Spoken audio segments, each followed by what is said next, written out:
নমস্কার। প্রতিদিনের মতন আজকে আবারও চলে এসেছি খুব সুন্দর একটা রেসিপি নিয়ে। তো আজ করব কালাকাঁদ মিষ্টি। তো এই রেসিপিটা আপনারা দেখতে থাকুন, আশা করি খুবই ভালো লাগবে। একদম কম সময়ের মধ্যে আমি রেসিপিটা তৈরি করব, আর আপনাদের হাতে যদি মাত্র 5 মিনিট সময় থাকে তাহলে খুব সহজে এই রেসিপিটা তৈরি করতে পারবেন, আর একদম ছানা কাটানোর ঝামেলা ছাড়াই। তো রেসিপিটি করার জন্য এখানে আমি 300 গ্রাম পনির নিয়েছি। এবার এই পনিরটা দিয়ে কালাকাঁদ মিষ্টি তৈরি করব একদম ছানা কাটানোর ঝামেলা ছাড়াই। তো এখন গ্রেট করে নেব।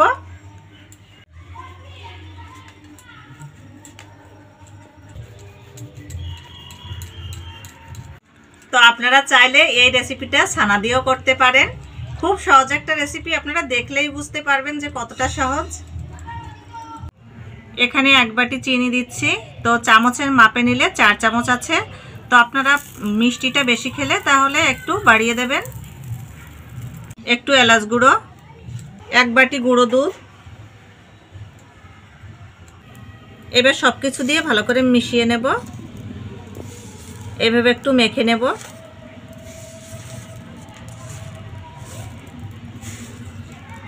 সব কিছু দিয়ে ভালো করে মেখে নিয়েছি। এবার সাইড করে রেখে দেব। একটু ঘি মেখে নেব। এইভাবে ঘিটা মেখে নেব থালের চারিদিকে। ঘিটা দিয়ে চারিদিকে মেখে নিয়েছি, এবার আলাদা করে রেখে দেব। এখানে 1 মগ গরুর দুধ নিয়েছি, একটু জাল করে নেব। মেখে রাখা পনিরটা দিয়ে দেব।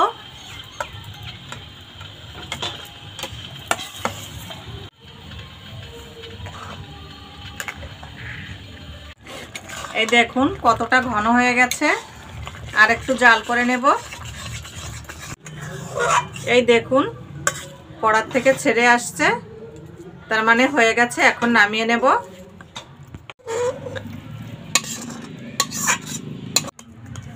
এইভাবে ছড়িয়ে দেব একটু, আর সাইড থেকে একটু গুছিয়ে নেব।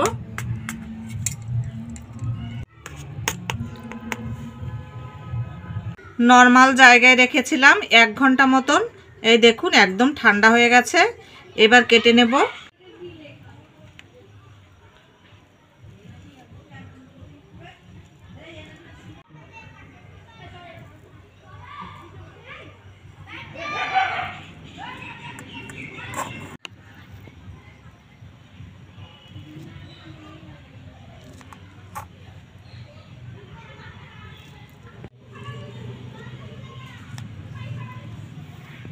এই দেখুন কত সুন্দর কেটে নিয়েছি।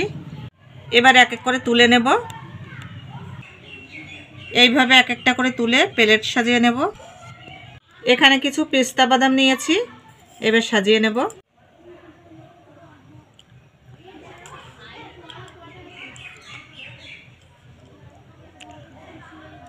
এই বাদামটা দেওয়ার একটাই কারণ, দেখতে একটু ভালো লাগবে তার জন্য দেওয়া। তো অপশনাল, এটা না দিয়েও আপনারা করতে পারেন।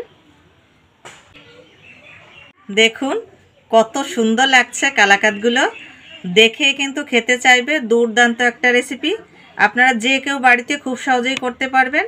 তো এখান থেকে একটা ভেঙে দেখাই আপনাদের।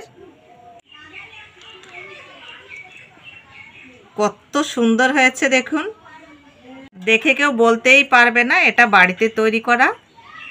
আর ভেতরটা কত সুন্দর রসালো।